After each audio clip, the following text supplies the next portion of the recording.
and my. Sorry. No, we're good.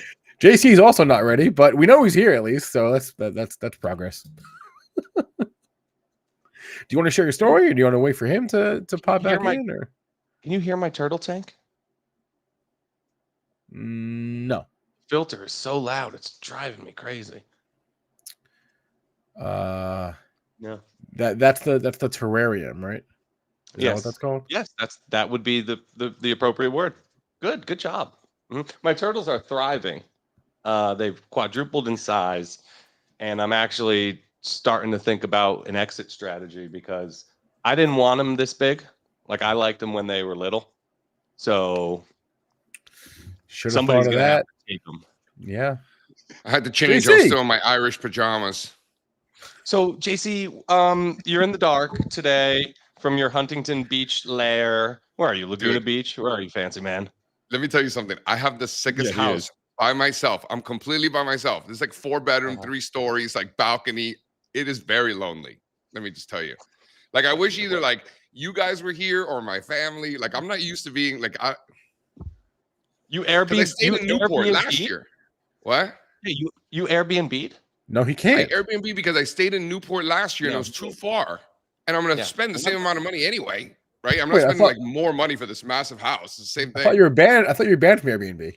No, I use VRBO. Oh. We Airbnb'd there last year. There's a workaround, a nice house. Okay, got it. All right, good for you. How was the Vietnamese?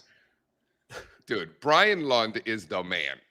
He's the best. I ate so much. You need to ask some of these guys. I kind of embarrassed myself a little bit.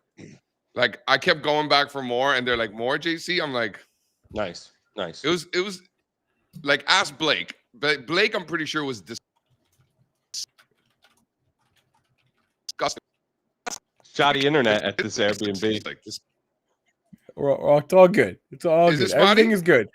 No, you we're okay. All right, Instagram listens to you. So we were talking about Vietnamese food on the phone, and now my Instagram's showing me all the Vietnamese. So I was just like doom scrolling, looking through Vietnamese foods this morning from bed. Last night, though, we were at the Adam Sandler show in Estero, Florida. About 10 minutes from my house. That's where we saw the Cirque du Soleil. Nice little arena situation there. We said, let's go to a show. Saw that Sandler was coming. Tickets weren't that bad. I kind of love his whole crew. Grew up watching his movie, so we were excited. Rob Schneider opened, and Kevin Nealon, shout out Kevin Nealon from Bridgeport, Connecticut, actually. Very funny man. They were there also. Sandler sings the whole time and does his whole thing.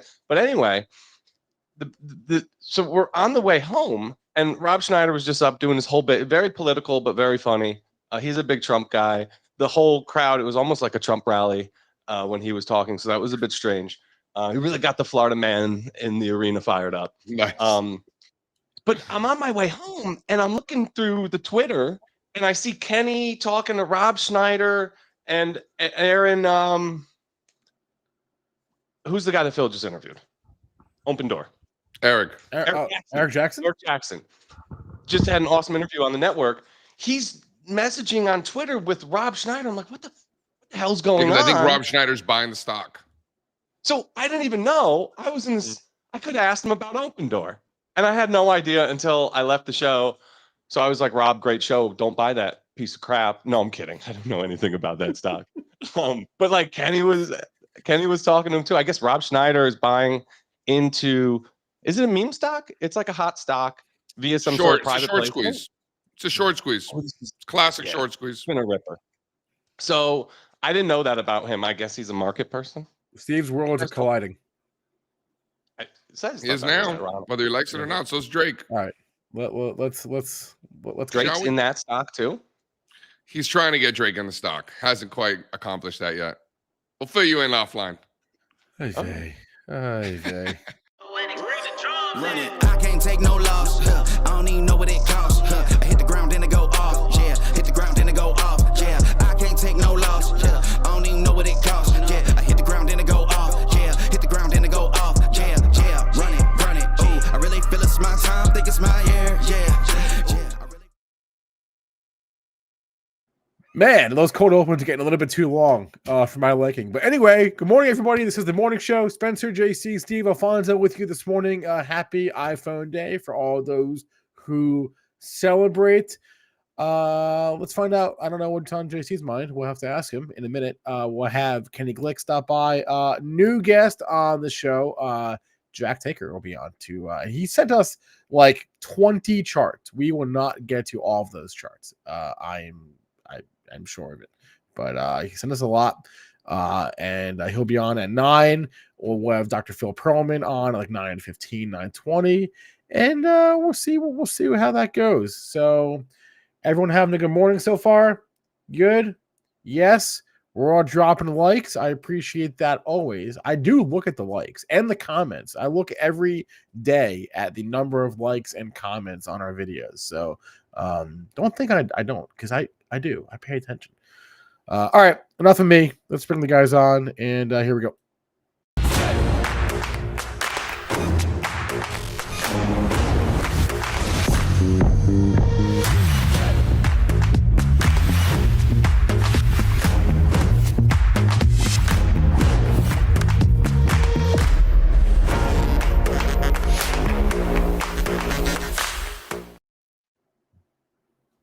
Hey, Apple Q. All right, we are back. If you were a breakout multiplier member, dude, your internet's trash. Is it? He's on like you're on like a 2.5 second delay. So just wait 2 seconds before you speak. Don't talk. Apple Q. If you were a breakout multiplier member, first of all, you wouldn't be so miserable and angry all the time. You wouldn't be talking so much shit, but you would know exactly what's going on with Coin because members got a really nice update on that one yesterday. Apple Q. We're loading the boat, Spencer. Apple Q. Redeploying. Big redeploy day yesterday. Shifting gears a little bit. Short-term strategy. Taking a lot of profits from one place. Adding some juice to another. Let's not give away the goods. Busting out the big guns for year end. Like, I'm ready. Ready for the year end melt up. If you don't know what Steve's talking about, breakoutmultiplier.com is what he's talking about right now. Right. So we went crazy yesterday because that's how it works in the real world. People for these trading services, they want like, oh, you get a trade a day or 2 trades a week, every week. 100 trades a year, right? Perfect. It's routine. People love it. It's not how it fucking works. You buy everything all at once if you're smart and you're right, and then you sell a lot of it at once. You do a ton on one day, and you do nothing for 5 days or 10 days after that. It's not as exciting as some of these trading services make you want to think, right? So we did a lot yesterday, and we'll probably do nothing for another couple days. No, that's not true. You will watch and wait and see. Right. That's doing a lot. So yeah, crypto is so tight right now. What do you think, Spencer, about this market? We are going to start doing a new report. I'm frustrated about Robinhood. I'm frustrated. I have the most that you don't own it. Yeah, I have like a couple shares because you know what I did with that one? I got this from Brian Lund a couple of years ago. He came on the show and said this. He said that because I have like a ticker sheet, like a symbol sheet, and it gets so messy. And like everything of shit you want to buy. Start a new one, you know what I mean? So when I'm interested in a stock now, I'll just buy a piker position, so it's in my account, and I have to see it every day. So I'm watching it no matter what. I'll just buy a small position. So I did that with Robinhood and never like added at all because the thing has been just so hard to get into. And I'm mad at myself because it was so obvious. Once they turned things around, right? Profitability started surging. They were checking all the boxes for the S&P 500. Coinbase had already been added, right? If anybody was concerned about a crypto company getting added. So I think it was clear as day that Robinhood was going to be added. And you get this like pre and post drip higher in these stocks when they're added to the S&P 500. So I think this was just like a no-brainer long, and I missed it. And I think we need to start doing a report biannually of just because it's not hard to pick these names. We're in them, right? We just don't do a specific like write-up about the names that are likely to be added. You should do it in Eli. It's not hard. You can do it for the S&P and for the Russell. It's just math. It's just pick the biggest name. There's a little bit of well, what's the word you would say? There's a little bit of subjectivity in there, right? It's not just straight market cap. There are other things, other factors, but by and large, anybody can figure it out. Although if you sometimes you have to just wait quarters or years for companies to get added. That was the whole thing. Was it Tesla a few years ago in the S&P has like clear rules. Yeah. So like you could have figured that out too. Like Tesla needed whatever it is, consecutive profitable quarters. That was the problem. That's the problem with a lot of them. Mm-hmm. Yeah. All right. JC's on his way back, but let's do some state of the markets and see where things stand. Robinhood not at all-time highs today, Steve. Not yet. Pretty much. So, you're being picky. Look at that thing.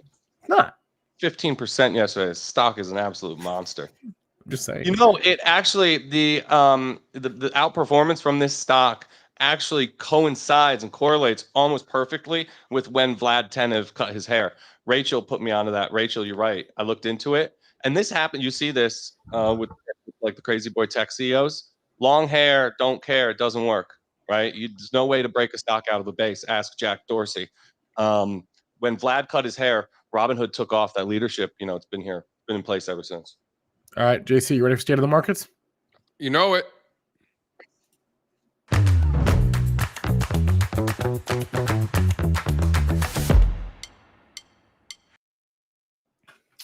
All right, guys, what did I miss yesterday? I was out on the beach gallivanting with the folks, eating Vietnamese food.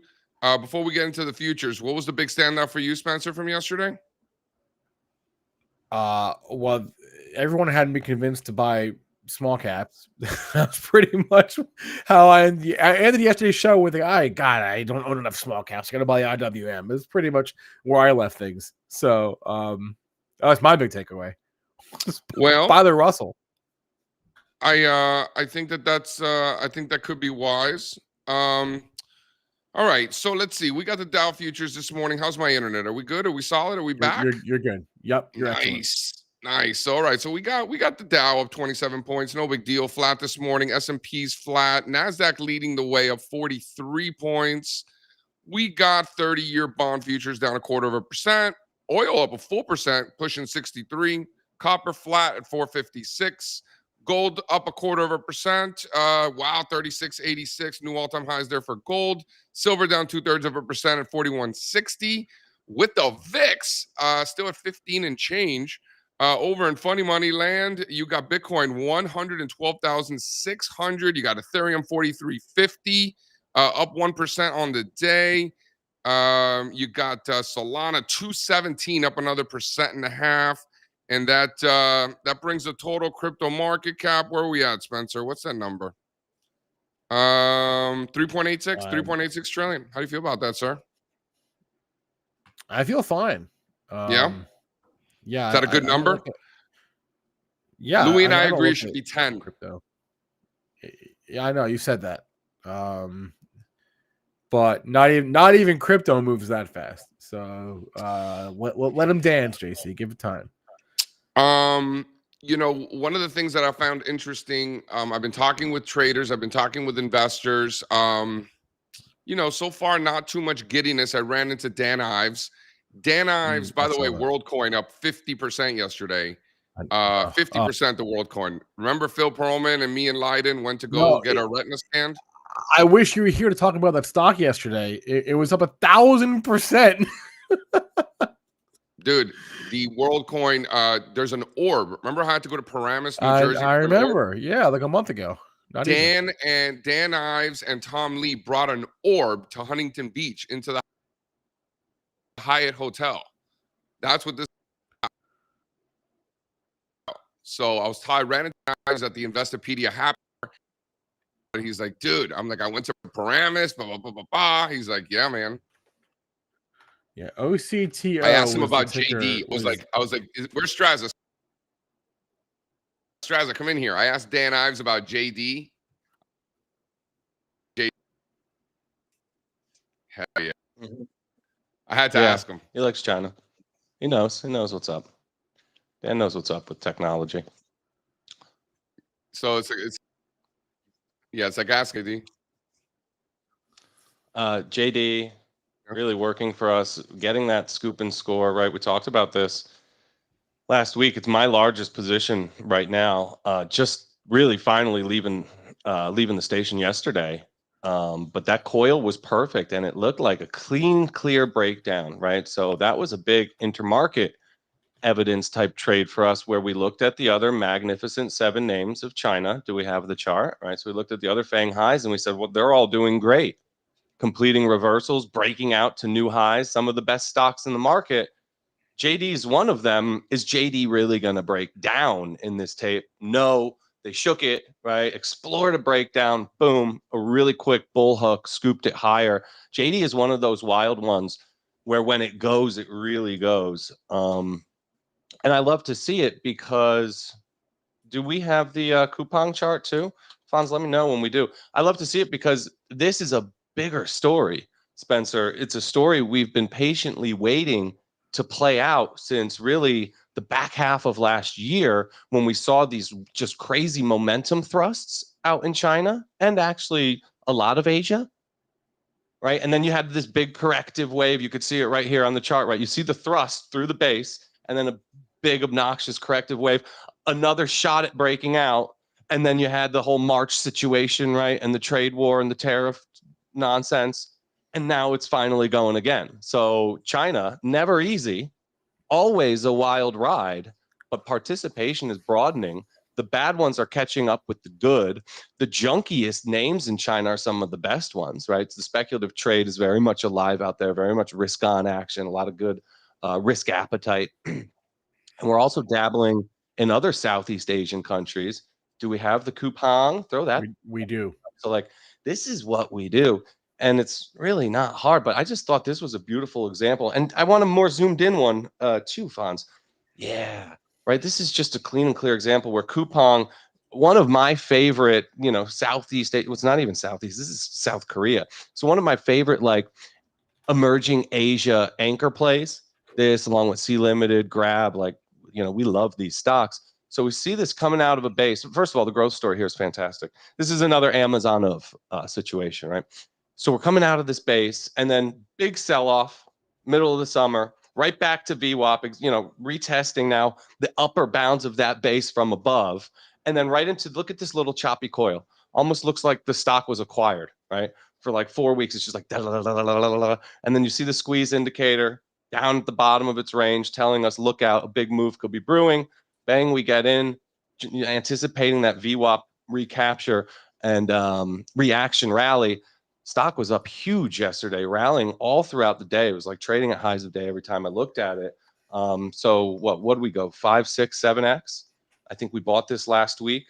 So this has been a great trade, but we're just looking at Asia more and more, trying to fish in those ponds more and more because the feedback from the market has been overwhelmingly positive.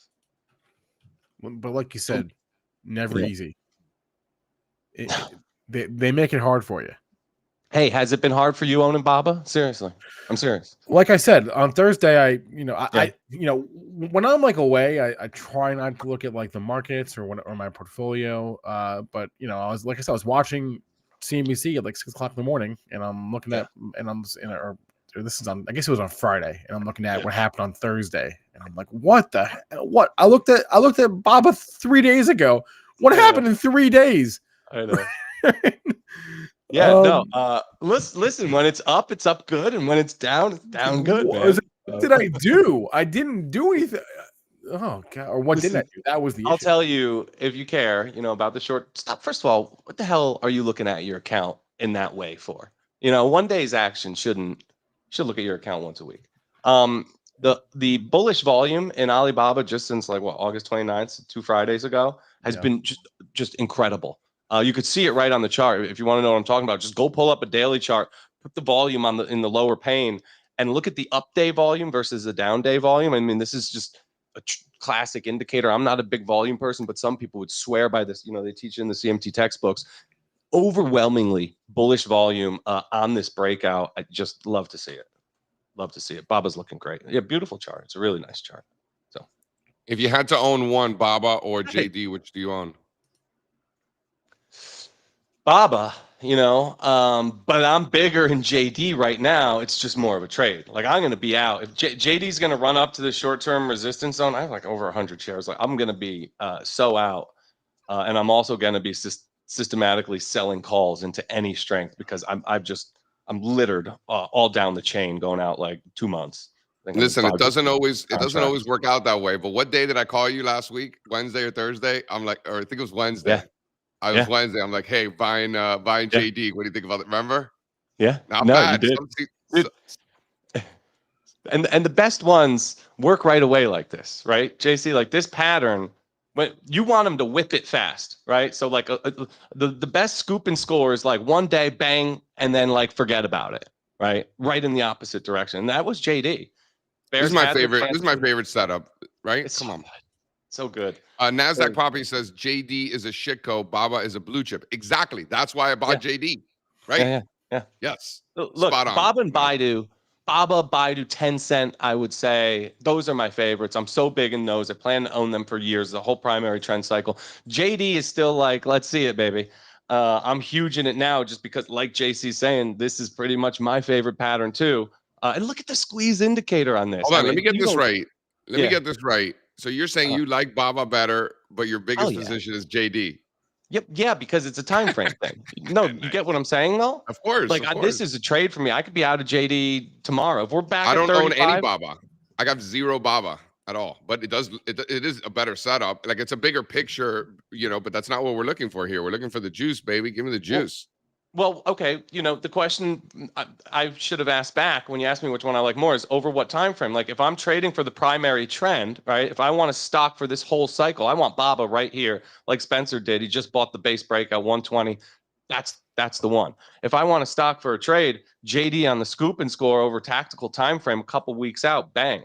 All day. I want this one for a massive catch-up move, and it's already. Is there a better technical setup than the old scoop and score? Is there a better, like just in the history of just chart patterns that repeat? And this one obviously, is there a better one? I don't think so. I think in like a scoop and score in the context of an uptrend, just so killer. Yeah. I mean, like Brittle Mac says, thank you, JC. I thought I was the only one who didn't own Baba. Like owning JD, like you own Baba, right? Like if you own Baba, you own JD. You're just getting less juice. It's just less juice. It should be that way, but hasn't, right? The people buying JD now are making the bet that relationship comes back in a stronger and more pronounced way.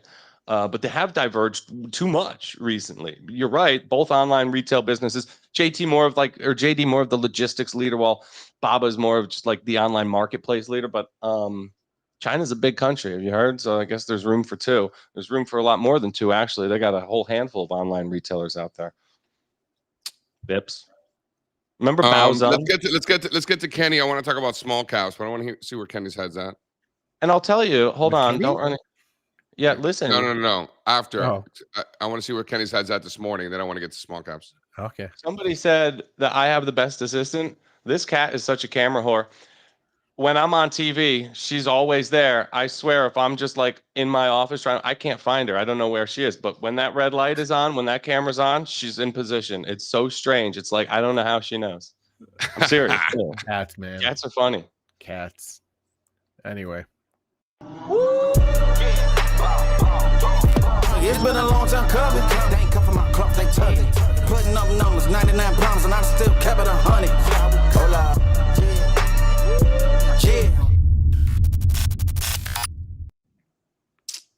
Mr. Kenny Glick, hello, Mr. sir. Glick. You guys are talking about Chinese stocks? How can we not? You know what I'm saying? China. And he's gone. Kenny. He's a never China. He's a never China. He's a never China. Get back here, never China. We got to talk to you. Wait a minute. Don't leave me, Kenny. Hey. Uh-oh. Hey, never China, man. He actually left. Look what you've done. They hate it. He's Okay. making He's in my that. point Wow, the other that's day. like if that's not some sentiment, you know what I'm saying? I can't. I believe you've love done this. writing about China because the hate mail is so good.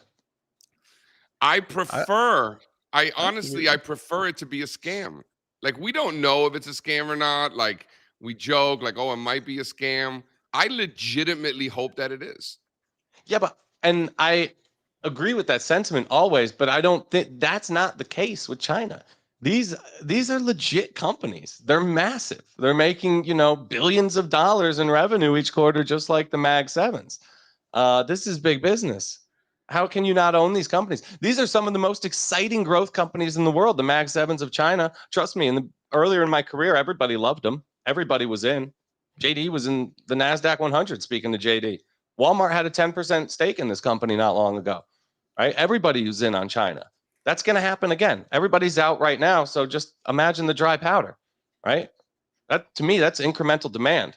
There's just an army of potential buyers, the never China people who will become, oh, maybe China people. All right, sometimes China people. By the time this bull runs over and China's outperformed for 2-3 years, and these stocks have multiples closer to the US Mag 7s because they've gone 4, 5, 6x, just like the American companies did over the past few years, then everybody's going to be always China by the time we're done.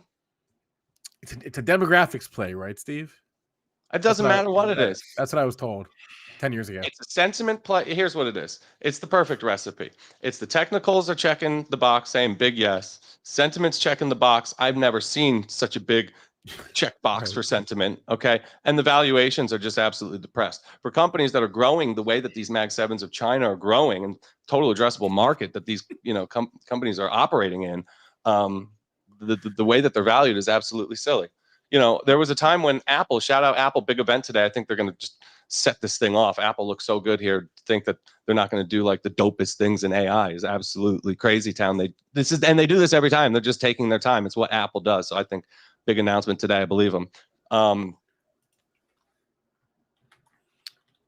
What? Strazza, what'd you think of the dinner that they had with all these tech CEOs, where you had like yeah. That's kind of crazy, right? All these, like, think about like how many trillions of dollars in market capitalization were in one room. Have you ever seen anything like that before? Did you hear the oh god, here goes the goddamn this fucking Roomba again. It opens the door, barges right into my office. It's the rudest vacuum in the world. What is Amazon doing? Oh, that was funny too. So last night, guys, Adam Sandler, I don't know what happened here, but Adam Sandler just wouldn't stop going after, and he calls him Jeff Bezos.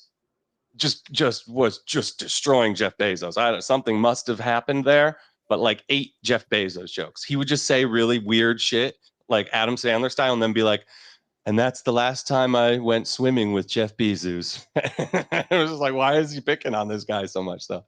I thought that was funny. Yeah, throw up the slide 2 there. I was curious to hear your thoughts. After this, I've never seen seen Jack. Kenny's really not coming back. No, he's not. Oh yeah. So did you hear the like Zuck, Tim Cook, Zucker? Bill Gates, Zuck? Yeah. And then you got Chamath's dumbass sitting there. The All In podcast, his biggest fans now. You see what I'm talking about? See what's happened here? Okay, those are the guys from a podcast, right? You know who they are. So that's Sundar Pichai, right in the front right middle.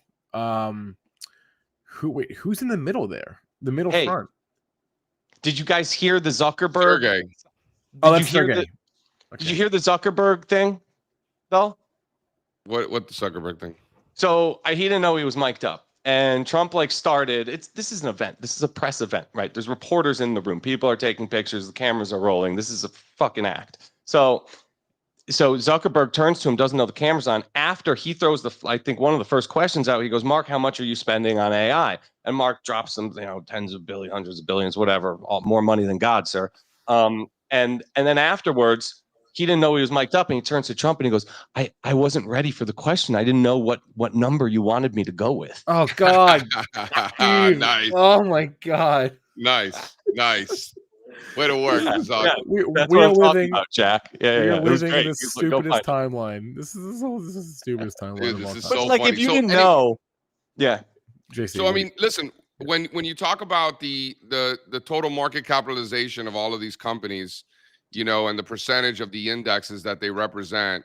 Like seeing this kind of cohesion, do you think that you think that helps maintain that size? And then I had another chart here, the new slide 3, which shows the concentration of the largest 10 companies in the country, but shows other countries outside of the United States. So when you look at the top 10 companies in the United States representing 38% of the S&P 500, pretty much what was in that room, you know, I wonder, you know, all these people in one room working together with the same goal just to have clarity. Is this sustainable? And then when you see whether or not there's precedent around the world, not only is it sustainable, it's actually nowhere near as concentrated as most of the other important countries around the world, right? So I think this is like a really, really like interesting concept of, can this stick around? And when I look at all those people in one room that all they want is clarity so that they could build their businesses, and they're all on the same page on that front, can that market capitalization that they dominate continue? I think the answer is yes. No. This is a good chart. It does give you important context. However, we all know the difference between the U.S. and every other country on this chart. What's what's the difference, Spencer? You clearly didn't read my note. What's the difference? The difference is that we are huge and they are not. Right? China's pretty fucking big, isn't it? China's pretty big. Half the country is 10 stocks. Look at Germany. Germany is really big. important. 60%. Japan. Japan's it's not only pretty 28. big. Japan's less than America. Taiwan's not pretty big. France, Switzerland, Australia. Shout out Grant. Canada. So that's the difference, right? So okay, but these are the next biggest ones. This is a good chart. I'm not poo-pooing the chart, but let's be honest. Like, we all know the reason that people are concerned is because it's the size of the companies on an absolute basis, right? That's the issue. Who's concerned? No, I think the problem is not on an absolute basis. I think what people are pissed off about is a relative basis. Well, it's such a large percentage. It's not the absolute; it's the relative.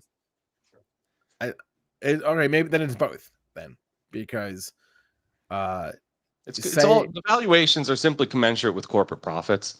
Been a lot of studies about this. People do this. Yeah, I've actually seen those charts before that they show like those companies are actually proportionate. The profits are proportionate to their size, which wasn't the case in 2000, right?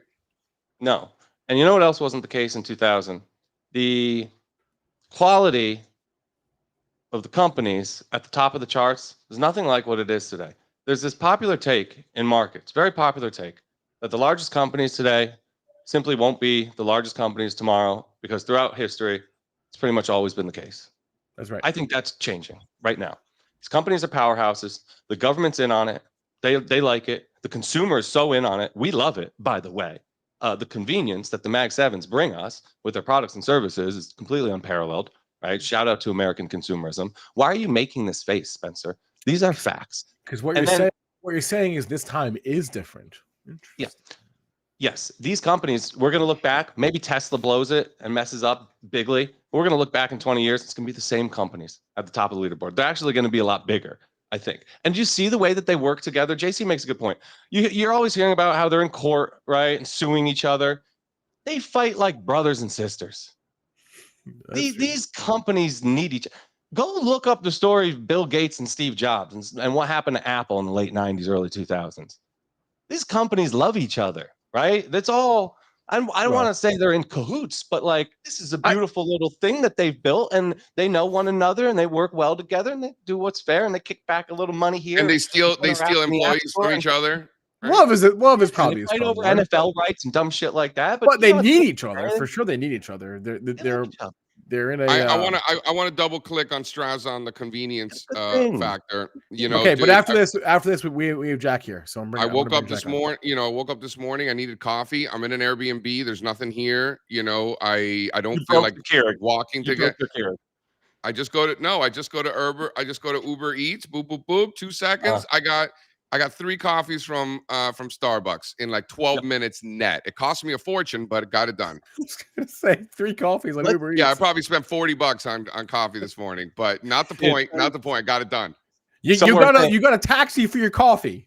I got a taxi for my coffee. That's right. And you don't regret it. You don't regret it at all, right? Oh no, it wasn't. It was Pete's. It wasn't Starbucks. It was Pete's, which is so much better than Starbucks. Okay. but you do it again. It was a good experience for you.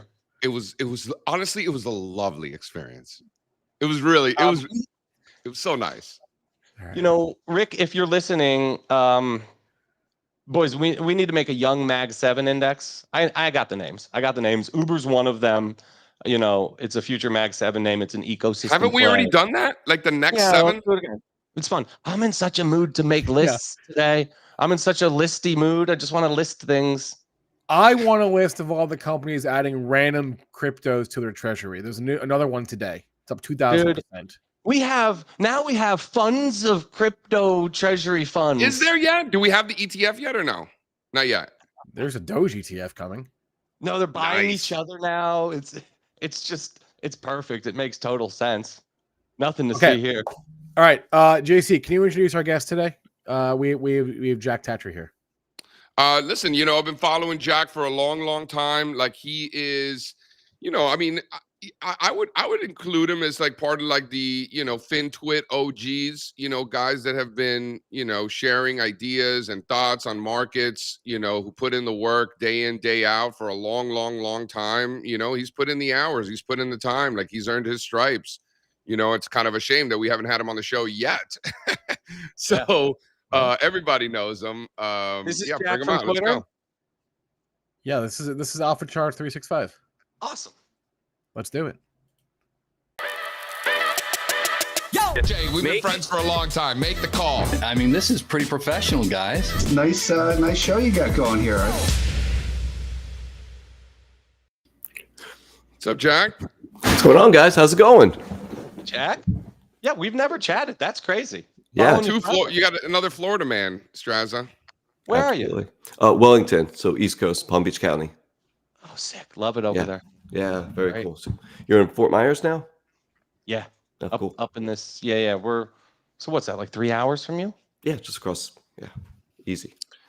You know, Jack, before we get into markets, you know, can you just share with all of us in the audience itself kind of what inspired you to go out in social media and, you know, start sharing ideas and things like that, you know, which is how a lot of us found one another, right? You're included in that bunch for sure. Like what kind of inspired that? When did you start doing that? You know, what kind of opportunities have come from that? You know, really curious to hear your thoughts on all that. Yeah, so I started sharing kind of early on in my journey, you know, and I probably didn't know all that much, you know, when I started, but, you know, you took the leap and the feedback that you get from stuff that you share, I think was part of my learning process, right? So, you know, you share something and then you get the feedback and then you adjust and sometimes it's right, sometimes it's wrong. And over time, you know, you start to, you know, hone in on who you are as a trader, what you're doing. So I think that's a big part. It's kind of like writing every day also. It's part of that idea, you know, that you're getting better because you're putting your thoughts down. They're just not swimming around in your head. And I think that's really helped me quite a bit along my journey. When was that you started?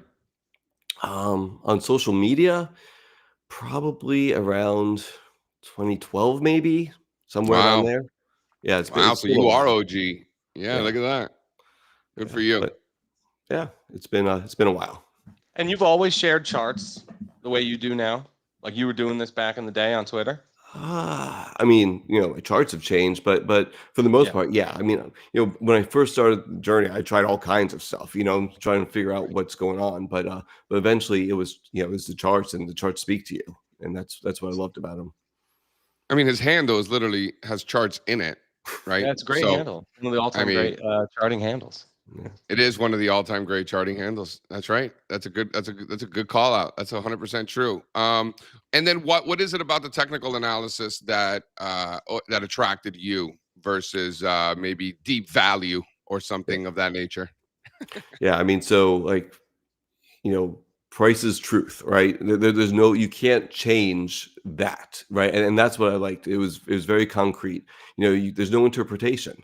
You know, it is what it is, and I think that's what I loved about it. And listen, I looked at fundamental side of things, and it just didn't make sense. I looked at macro, and I keep my eyes on it a little bit, but it's not actionable. Technical analysis is actionable, and you could define risk, and that was the other part that I absolutely loved about it, because, you know, you shouldn't blow up. Not that, early on we didn't have issues, but if you're doing it right, and you can manage risk, and if you manage risk, you're going to be in this game for a long time. So what's on your mind? What are you seeing? I mean, I think I see bases everywhere, just really big bases that have been working through, a lot of them for years, and I love that. What's your typical time frame, Jack? Yeah, I mean, so I consider myself a swing trader. I want to be in trades weeks to months if possible. I work full time outside the house, so this is not like I don't sit on here all day long and do this. There's a lot of guys like you though who can find like the right time frame and tell me that's no problem. Like, you want to talk about that experience? Like, what are your in front of the screen hours then? Yeah, I mean, I do most of my work at night and on the weekends. That's awesome. when I do 90, or in the mornings before, when I wake up early. So I get on the computer, check it out, see what's going on, and set my plan for the day. That's great. Yeah, I mean, sometimes you get caught in something, a gap or this or that. It's going to happen, but for the most part, it's very doable. Will you ever have to like whip out your mobile, get an alert, and do something on the run, or no? Yeah, I mean, I have a job where I can take 5 minutes if I need to, and go to the back and take a look at something. I try not to be honest with you. I try to look at lunch and then at night. What do you do? You don't. I'm mind a pharmacist. Oh, that's awesome. That's so cool. I know so many guys like you who are like, yeah, I'm at work during the day, but I'm in front of my screens anyway. I could check it out, and just been trading forever, and had a lot of success with it. I think that is super cool. Yeah, I'll tell you, one of the biggest things I've overcome, in my profession, I have to be perfect every time. There's 0 mistakes allowed.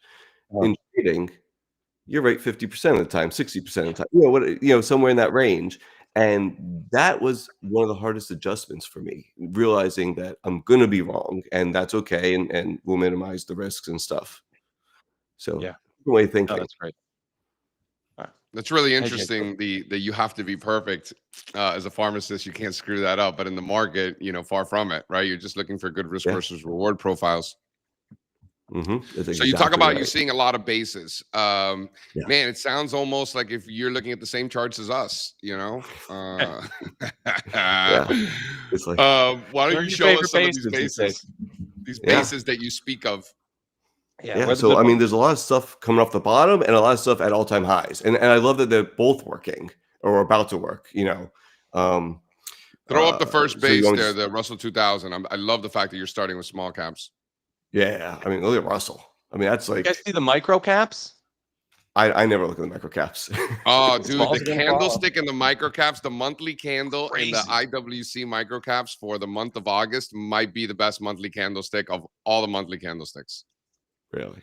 And you know what? Dude. Like market internals haven't been this good for small caps this whole cycle. Like, when you think of the groups that drive this index, we're just checking all those boxes finally. Yeah. Have you run the percentage of Russell 2000 components above certain smoothing mechanisms to really quantify that breadth expansion in small caps? Have you run that, Strazza? Yeah, we were looking at the 200-day the other day. Somebody brought it on. Let's dive in and do more of that. I want to see some of those stats. All right. You're into moving average charts. So this doesn't look like a top, Jack. No, not at all. No, this looks like a beautiful consolidation after the run up and years in the making, and it looks like it's going higher, right? I mean, that'd be my bet, is that this is going to break out. I love it. Yeah, I mean, it's that simple, and I think it speaks to the breadth of the market. Like, even if I don't trade any small caps, it doesn't matter, because it's talking to how good the market is.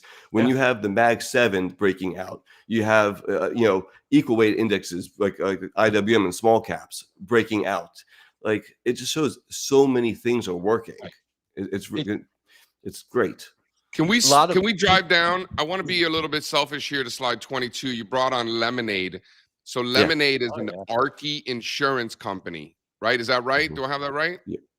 Digital insurance platform. Right. So it's Archie in that it's like, quote unquote, the future or whatever. And it's heavily shorted. Whether that's true or not is not even the point, right? But that's sort of the thought process here. There's another one, Hippo. You see the base in Hippo, HIPO? Does Lemonade still have a 6 short interest, Jack? I know it did.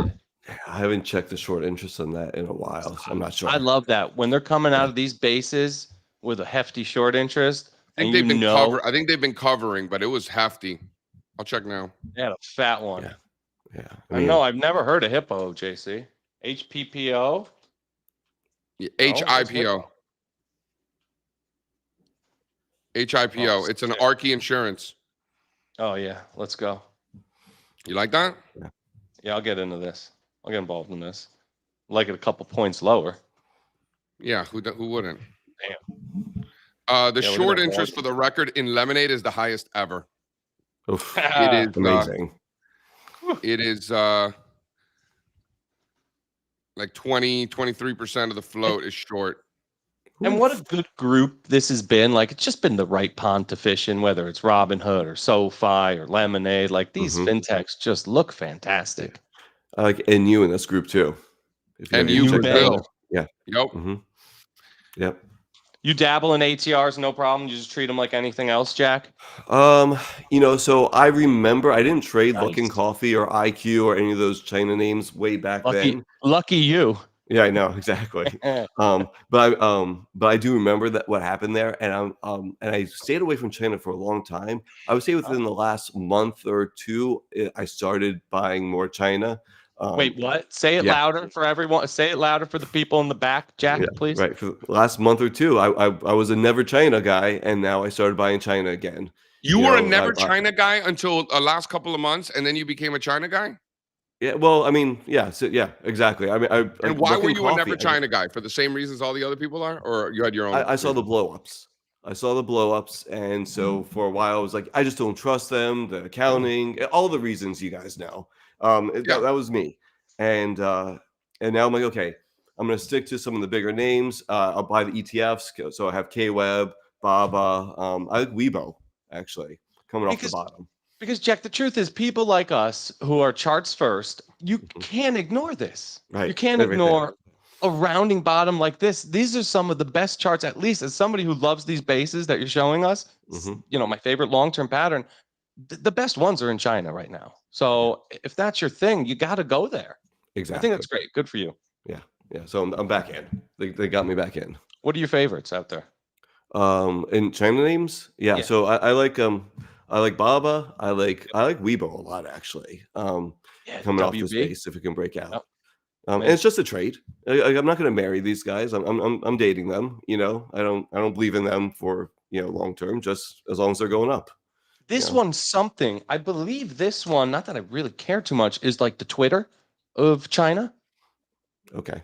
Spencer, do you know the Weibo is the Twitter of China? Can we fact check that, chat?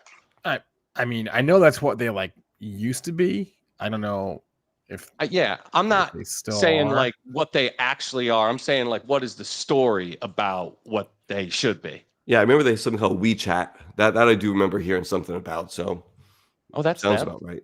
I thought that was Tencent. That's sick. All right, great. What else we got?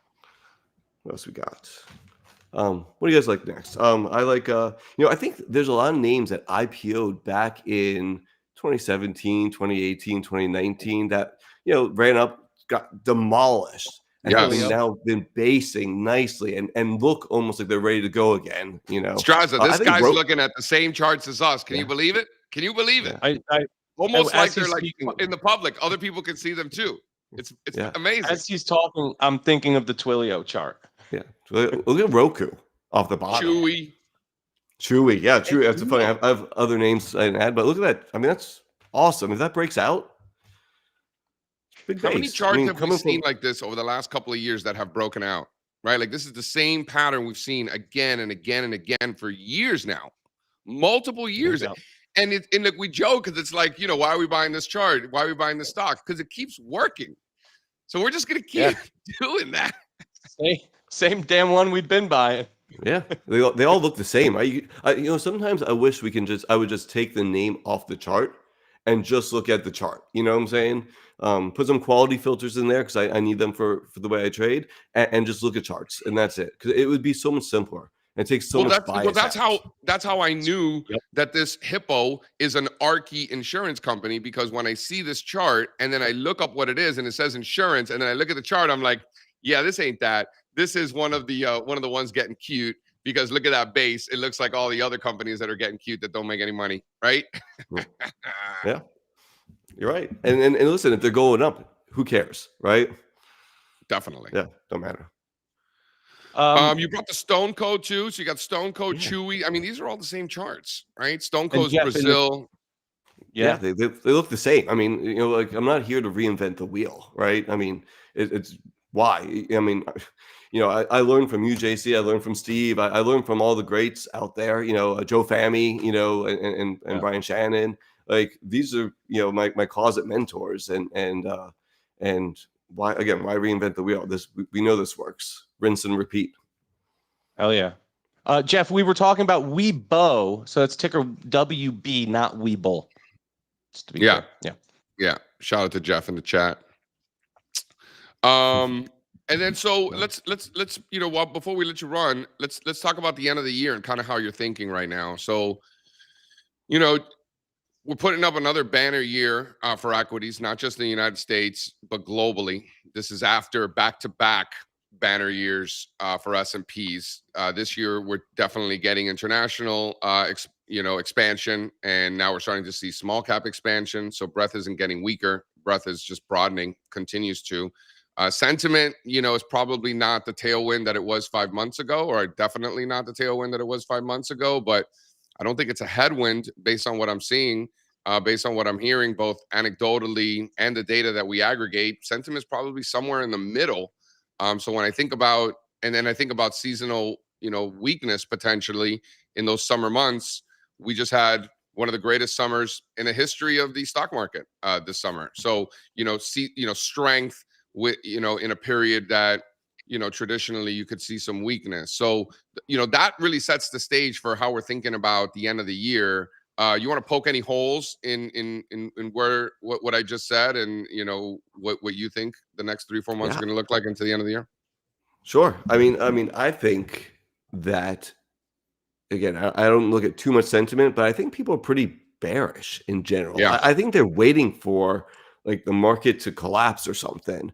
And I just don't see that. I mean, I'm not sure what they're looking at. Maybe they have other information than I do, but I'm not seeing that. I'm seeing resilience in this market. I'm seeing when things are supposed to go down, they're just not. They may be going sideways. They may be choppy, but they're not going down. And that alone shows me that things are stronger than I think anybody realizes. And if I'm seeing bases, when I go through my charts, I go through a lot of charts, and I'm seeing bases everywhere. I'm seeing names at all times highs, making these huge bases, things coming off the bottom after 3 years that are finally looking ready. I mean, I can't be more bullish into the end of the year, the last quarter. I'm not saying tomorrow. Maybe we chop for another week or two. I don't know. But I think going into the end of the year, I mean, I think it's going to be fun. I think it's going to be a lot of fun. What do you think the biggest risk is, right? Here we are, rah, stock market's great, so much winning everywhere, I mean, just a lot of people are making a lot of money, right? What can change that? Like, what are you looking out there that can make you say, maybe that thesis is wrong? What's front and center to you? I mean, I think it would at this point. I think we have inertia. I think we have momentum in the right direction. So it has to be some sort of black swan event, a war, that we didn't see coming, that just spurs up something happening to our government or leadership, that's going to derail things like that. But besides some sort of weird black swan thing, I just don't see, like, again, markets trend, life trends, right? We're trending, I think, in the right direction as far as the markets go and all that kind of stuff. So it would have to be something out of left field. So I don't have that type. And I love that people are bearish. Like, that makes me happy. Yeah, me too. I love what you're saying there, Strazza. You hear this guy, man? Talking about, when you think about the risks out there, like me and Strazza have been having trouble pinpointing a very specific, oh my God, maybe if semiconductors fail to break out, that would be one thing. Maybe the dollar above 100, that's potential. But there's nothing that's like solid. But like a black swan event, like something random to come out of nowhere that can really derail the momentum that we've been seeing. I like how you said that. Like, I don't disagree with anything you're saying. Yeah. Yeah. Like even housing, right? For a while, housing was looking so bad. Yep. But Yeah. the last 4 months, like they're telling me that next year's gonna be amazing, right? Like the housing market is not crashing; it's leading right now. You know, Dude, our so like Pulte that could home, have been an issue. dude, Pulte home makes me money every day. Like it's just Pulte home. That Pulte trade. I don't think you were in Pulte, Strazza. You got another one. Which ones you got? You got the other ones, right? I didn't have Pulte calls. I Right. was in DHL calls and Rocket and Lennar, which has been dog. But Dude, I'm in still like in the hardest Pulte. hit.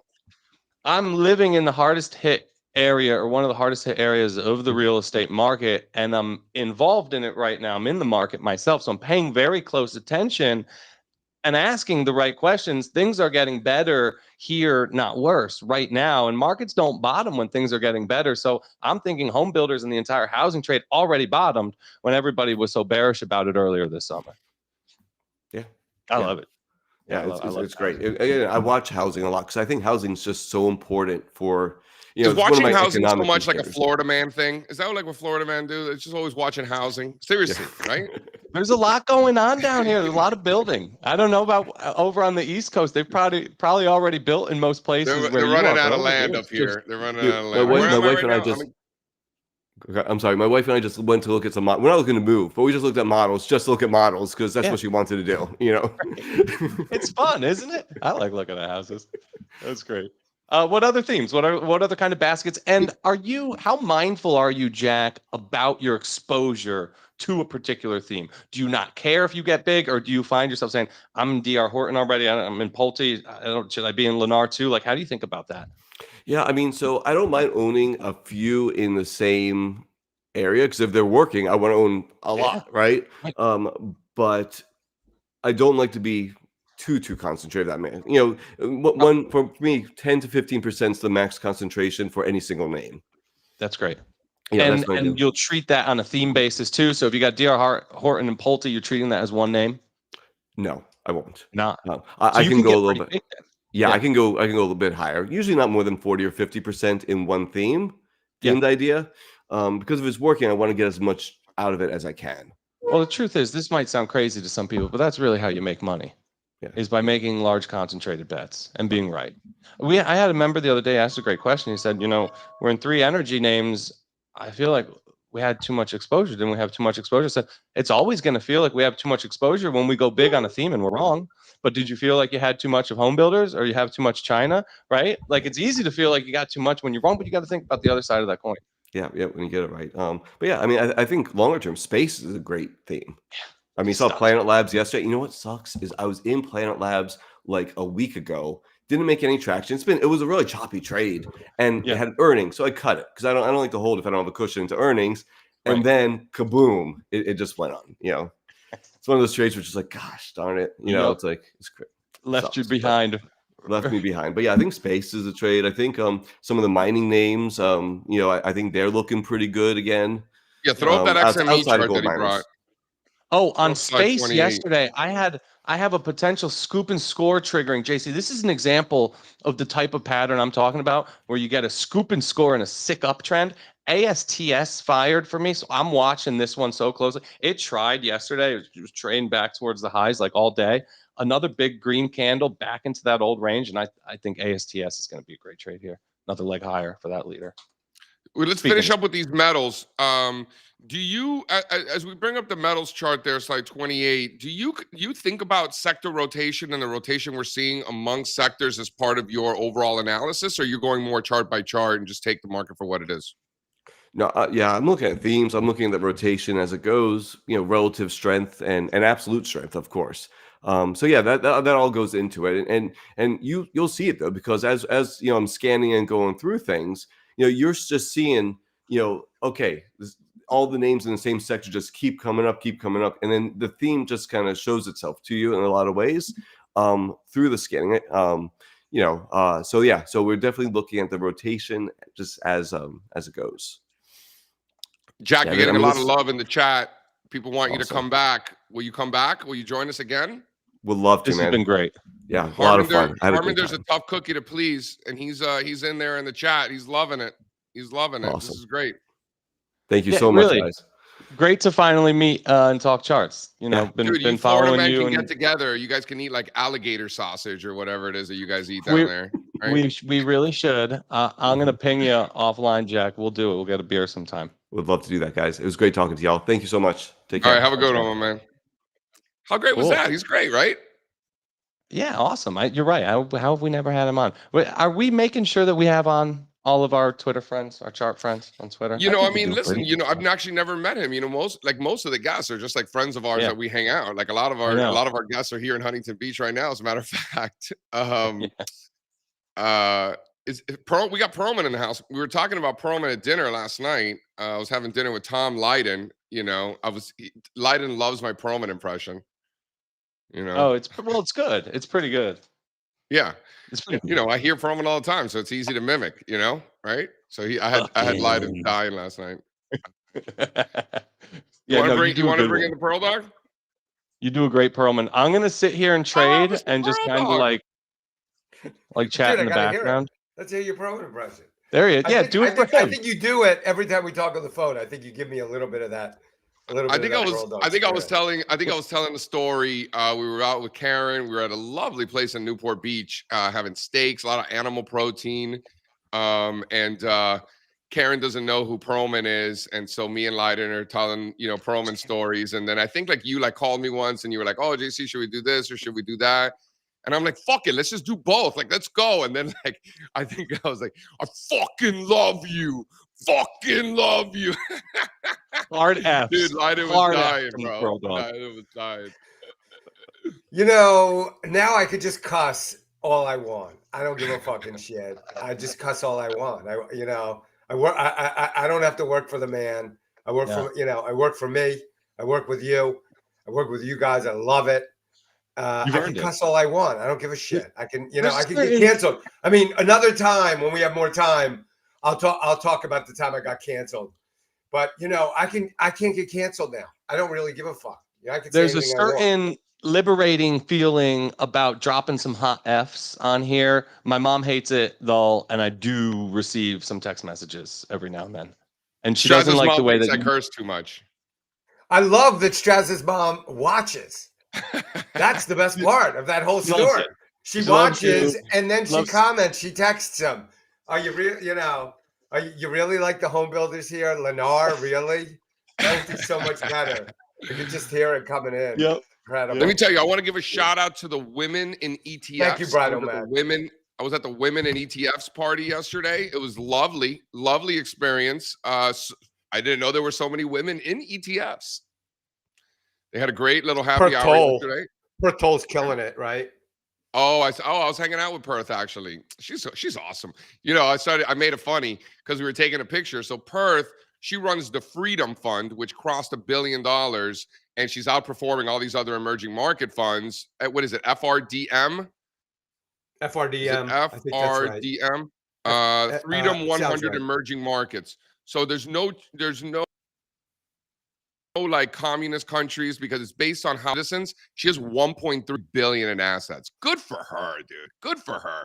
So outperforming everybody. And so we're taking a picture, like her, me, and a few other people. I think like Dan Ives and like Caleb Silver. I don't know. There's a bunch of us, right? And I'm like, oh, Perth is killing it. Somebody said something about her ETF. I'm like, yep. You can just buy the Freedom Fund and then buy some China, sprinkle some of that in there, and you'll be good to go.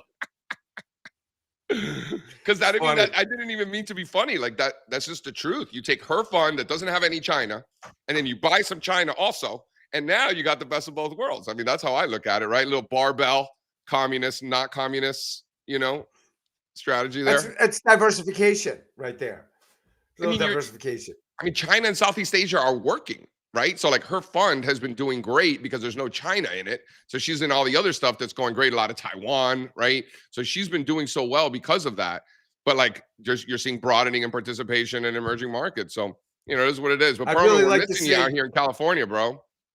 Hey, so yeah, I just decided I'm really not traveling this year, man. I've gone to so many conferences. The Ritholtz boys and Matt, those are my guys. And till forever, brothers.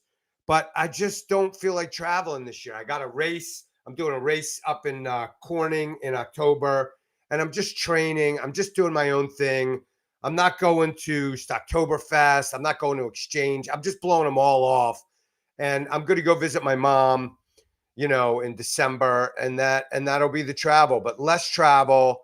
I'm going to go to Toronto with you guys. I'm really looking forward to that. I mean, I'm getting bro hugs on Twitter from Wetzel today. Love that. And I'll drive over and see you. Hang out. I haven't seen him in a while. I'll drive over and see you when you visit your mom. Oh, absolutely. We were 100%. telling somebody yesterday. I forget who it was that lost a lot of weight, and so Perlman came up. Leiden was telling this gal Karen the story, and then she's like, "And then so what did he tell him to do?" And we were walking down the street. I'm like, "Go for walks and eat animal protein." She's like, "What?" I'm like, "Yep, that's it. That's all you gotta do. Go for walks and eat animal Steak protein." is diet food. Eggs is diet food. It's fantastic. Like, who ever know? Nobody ever told your grandma never told you that. You know what I mean? Like, you never learned that. You never learned that with the food pyramid at school. You never got that. No, steak they want you is eating diet grains. food. Okay, so I got something for you today. So Perlman, go ahead. Yeah. Alpha Charts 3. Well, I was going to ask you. I was like, we just finished the summer, right? Fall's here. We got the home stretch into the end of the year. As investors, as traders, as entrepreneurs, as CEOs, as financial advisors, how should we, what kind of mindset should we be having? Well, here's the thing. So Alpha Charts 365 said something wonderful. It was a great interview, by the way. I agree with the crew here that was a great interview, and it was great to see him. I mean, he's old school, OG Twitter. He is. And he said price is truth. Such a simple, dumb little statement. But it's just pinpoint on. And there's price is truth, and then behavior is truth. What we do. So you got price, and then you have what we do. And so you have like all of these, you have all these emotions. You can't you can't really measure that. You could say I'm sad or I'm happy, but you can't really measure your emotions. You got all these thoughts, can't really measure them, right? You could say, hey, I'm thinking about this or I'm thinking about that, but you can't objectively, empirically measure. Behavior, buy, sell, hold, 3 behaviors. So he's talking about price is truth. Behavior is also truth, buy, sell, hold. And the intersection of price behavior and human behavior, optimized human behavior, is risk management. He brought that up too, right? He's saying, how'd you get into technical analysis? Well, I can manage risk. And I just thought it was so, like, to your question, such a perfect time to be thinking about that, because summer's over. We're all back here. Volume's picking up. We're seeing, we got another one today, but we got this Octo, and now we got another one today. What's the one today? CR something or other. And, you have just lunacy in the market, which is beautiful. Like, we want to take advantage of volatility. What's that? It's the zone, I think, that you're talking about. The Dogecoin one today. Is the Dogecoin one going crazy? Yeah, here, let me read. Is that the Rex shares Doge? No. That's not what Phil's talking about. CWD. That's what he's talking about, which is CWD. Yeah. Is the Doge one trading today too? Dude, check this thing out. It's like a pollution control company, Zone, and Dogecoin Foundation's corporate arm, House of Doge, and Bitstamp by Robinhood announced strategic partnership to secure and further develop the official Dogecoin treasury utility. I don't know what any of that means, but that's crypto treasury stuff. And JC, Phil, is that utility tokenization, bro? Yeah. Definitely not. But here's the thing important. This is a Perlmanism right here. It's not like weighted according to importance, right? So there's a lot of chatter on these treasury companies and like all these random companies doing these treasury things with different cryptocurrencies, and like it could work for a while. It's definitely going to blow up at some point. Like, we all know that, and it's all funny, haha, and like, oh, that's cool and whatever. But at the end of the day, when you add up the value of all of these companies, it might as well be zero. Like, they don't actually matter. So like the news, right? Can you speak to that, Perlman? Like, the news is not weighted equally to importance of matters, right? Yeah, it's all noise. 99. That's the other thing about price is truth. 99.9% of what you're hearing out there on the news, on Twitter, everywhere is just noise. Is just extra stuff there to get in your way, right? I mean, Fisher Black once said, Black Scholes, Fisher Black, the great mathematician, everything that's not information is noise. And mostly everything is noise. And it just is. And it's like, that's what you're going to get. And so you have all this stuff thrown at you. And, Caleb Franzen's on here saying, Jesus Christ, this is the top, isn't it? You get anecdotes, right? You can have a million anecdotes. This could be the top. And then everybody. I mean, a lot of people are saying that. A lot of people are saying they see tops everywhere. But then I look at the charts and they don't look like tops everywhere. They look like bottoms. Right? Like you only know about the top in hindsight. You only know the top in hindsight. And there will always be hindsight signposts. You could, if yesterday was the top, Octo was the signpost. But you know what? Chances are it's not the top because bull markets tend, new highs tend to get new highs. And so if it keeps on going, everybody will forget about Octo. So really, Caleb, the answer to that is we have no idea. Just humble. We have no idea. And all we're going to do is behave in this market rationally. We're going to manage risk.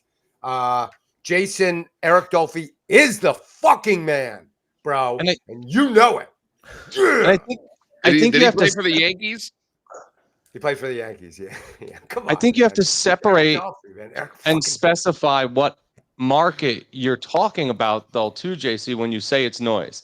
Because at this point, we have two of these crypto treasury companies, and that's now like the model, that are the largest holders or planning to be, saying that they will be the largest players in the two largest crypto markets. So these companies, while they're meaningless, totally, I agree, to the traditional market, they represent systemic risk for the crypto market. Will that bleed over and actually hurt the stock market? Probably not. But if Bitcoin's like collapsing because MicroStrategy is blowing up and then Ethereum's collapsing too at the same time, it'll be felt. There will be some sort of impact.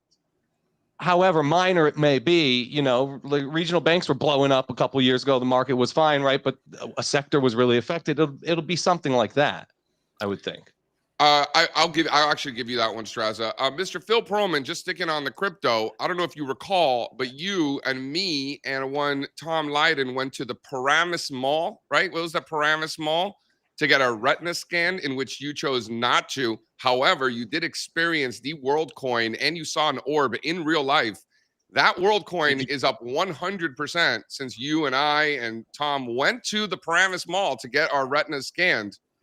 Did you guys rub the orb? orb? Are you a WorldCoin? Dude, I love it. I got the t-shirt. It's all I got was the t-shirt. But Tom actually went and bought WorldCoin before we got before you got the little you got $50 worth of WorldCoin, which is fantastic. He bought me dinner last night. He went out and bought. What's that?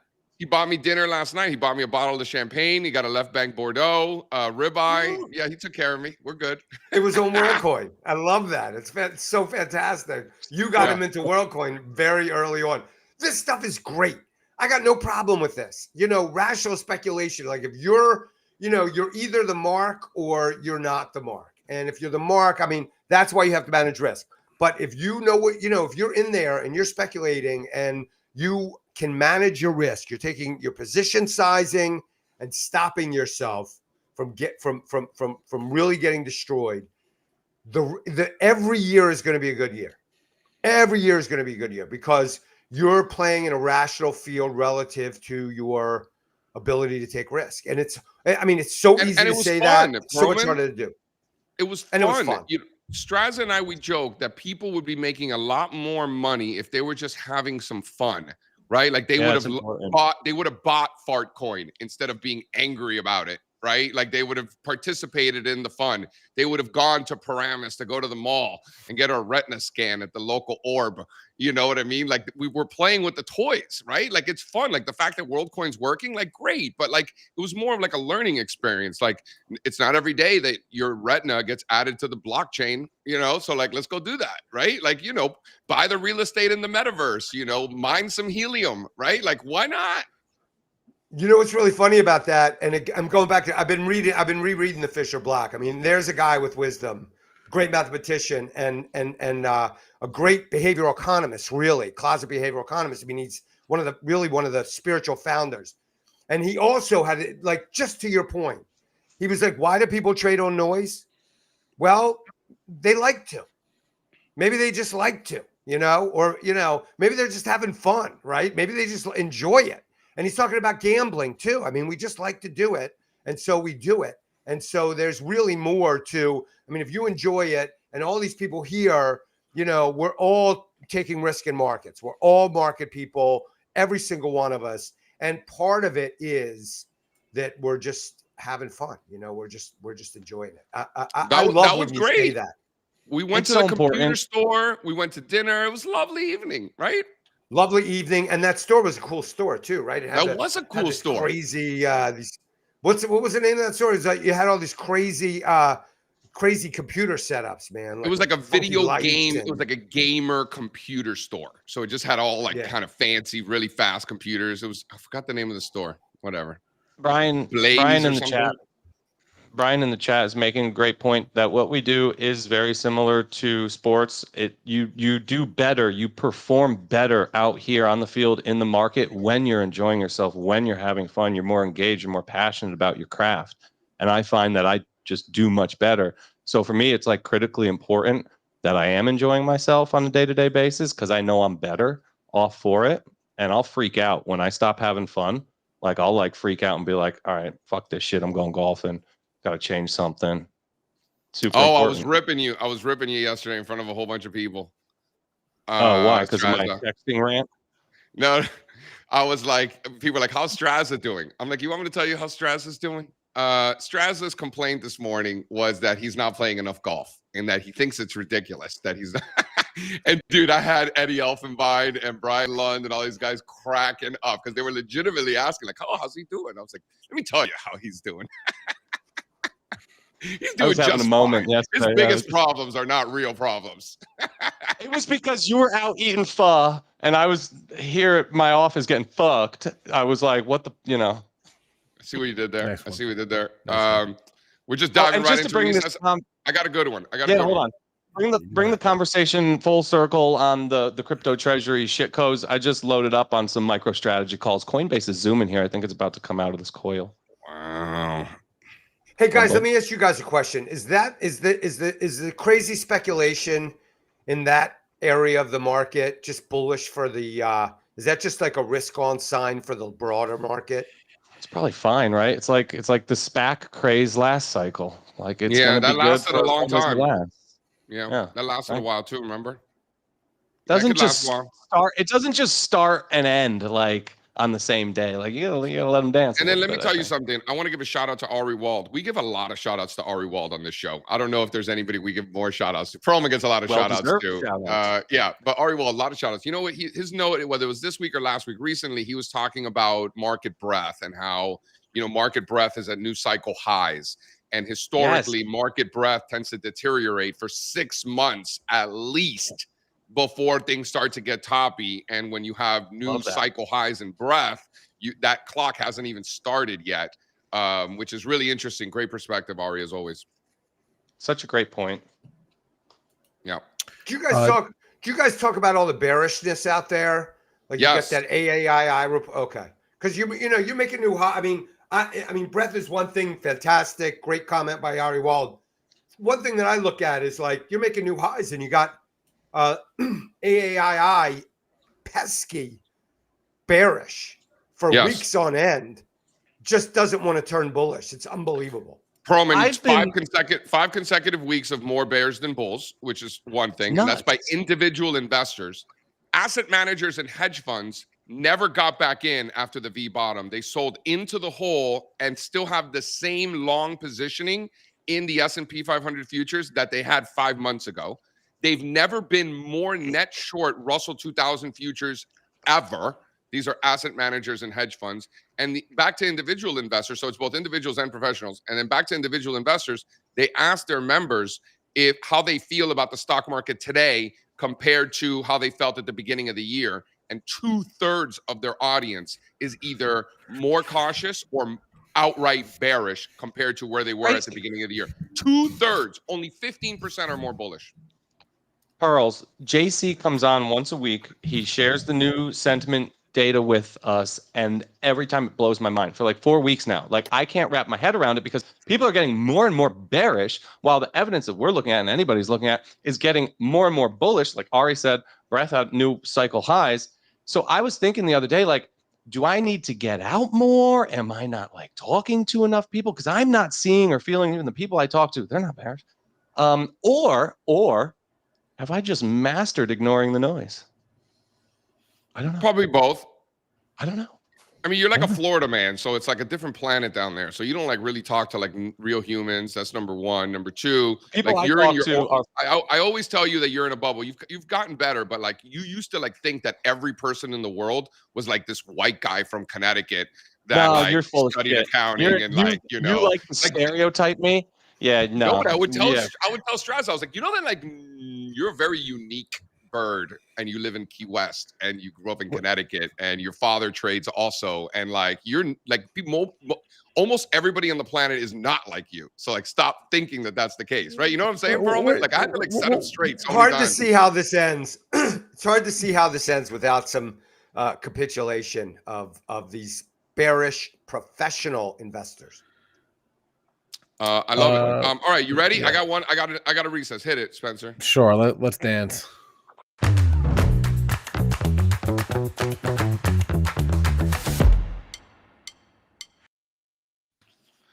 So I'm talking to Barry Ritholtz yesterday. Great conversation with Barry. Looks great, by the way, Perlman. So I'm talking with Barry Ritholtz, and he, right off the bat, we started talking markets, and he's like, I need 5 more years. 5 more years, he's telling me, right, of a bull market. So we start kind of looking back, start thinking about the length of this bull market.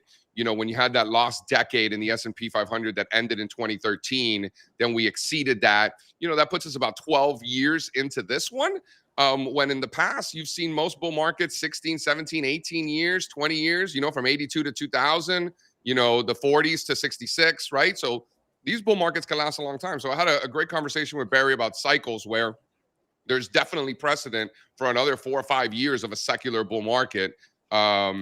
So that's one thing that I thought was really interesting. The second thing, I was giving him props for his book, How Not to Invest, I think is the name of the book, which is right up my alley, that title. So great book for Barry Ritholtz. So I was giving him props. I was thanking him for a couple of shout outs. And one of the things that we were talking about was the Charlie Munger quote about how, and this is very Phil Perlman, when I think about this, there it is. Yeah, how not to invest, right? So it's not about being smarter than everybody else. It's just about being slightly less stupid, right? And it's not about making bets and trying to be right, but actually consistently betting that humans are going to make poor choices under stressful environments in the market. So like thinking about things like taking advantage of human vulnerability versus just trying to be smarter than everybody else is such a fascinating concept for me. So I was just giving Barry props on that. Great time out here in Huntington. That's awesome. Yes. He's a great writer. Yeah. You want me to tell my story about this weekend? Shoot. So I'm at the sports collectibles store downtown Naples. I'm a huge sucker for that. Rose is trying to drag me out. I'm buying everything. I got the sick picture of Tiger Woods and Michael Jordan playing at the Pro-Am. I'll show it tomorrow. It's in the trunk of my car. My car's not here. Autographed by both of them. They played golf together. Michael Jordan has these big baggy cargo pants on. You'll love it, Spencer. So anyway, checking out. I get to talking to the guy. He's a good Italian. Vin, and he says, I used to work. Yeah, that's it. Nice. It's such a sick picture, dude. Jordan can swing it. He's a great golfer. So he says, I used to work on the stock exchange. I moved down here 12 years ago. I said, we might have some mutual friends. And I started where you always start when somebody drops that line, right? Because we joke, everybody knows this person. I said, you might know Jay Woods. Oh my God, Jay Wood. I used to work with Jay. Call Jay. I want to talk to Jay. Fuck the Eagles. And he starts Jay used to work together. I love Jay. Worked together for 5 years. Blah, blah, blah. So I thought that was just so cool. You know, it's funny sometimes we walked out of the store. Rose says, I feel like this world is so small hanging out with you and your friends because you guys know everybody, especially down in Florida. We're constantly meeting people who are from Connecticut or New York, and we know a common friend. It happens, you know, a lot more than you think. And I kind of like that about where I live because, you know, I like my tri-state people, and we're just it's the same thing, just down here. It is a small world, 100%. I was telling Eddie Elfenbein yesterday in the car on the way to lunch because I was on the phone with David Dittman, right, who a lot of us worked with for many years. And I'm on the phone with Dittman, and he's like, "You're having lunch with Eddie?" I'm like, "Yep." He's like, "Tell Eddie that the performance in his fund paid for my daughter's wedding." That's awesome. Wow. That's I'm in the car. I was like, "Hey, Eddie, my friend David Dittman told me to tell you that your fund, you're killing it, CWS, paid for his daughter's wedding. And his daughter just had a baby." So, and Eddie was like, "That's so lovely to hear. You know, how great is that?" That's awesome. And no, Apple Q, we will not have you on the show ever. And stop trying to be nice to me. I don't like you. Don't come into our chat where we have this beautiful community and everybody's so nice to each other and talk shit. Be nice. It never hurts to be nice. It brings you Just joy. nice. Apple Q, to that point, you turn it right upside down, buddy. You can do it. Just be nice. Like, it'll make you feel better. When you're nice, you feel better. It's like this great, unbelievable, no, but that's science, little Phil. thing. That's real science. It's science. Yeah. It's science, man. Life is too short to be a prick. Life is too short to be a grouchy head. You don't have to be. You hear that, Spencer? Yes. It didn't sink in, but I heard you. But it hasn't. Don't be a grouchy head, Spencer. All right. What do we got today? It's Tuesday. We got basically He's turning over a new leaf. Be kind, rewind. We got Spaces 11. We got Kenny going live at noon. That's what we got. So thank you for watching. Thank you to everyone. We had a long show today. Phil, fun show. We had Kenny for about 15 seconds. We had that was Jack. Fun. We'll definitely get Jack back on. That was great. It's a shame he hadn't been on before, but we'll get Jack back on in a couple months. Thank you, chat, as always. The good, the bad, the ugly. We love you all. Appreciate it. Go make some money. I'm going to go conference it up. I'm going to the beach. Adios. Enjoy. Tell everybody hi. I can't take no loss. I don't even know what it costs.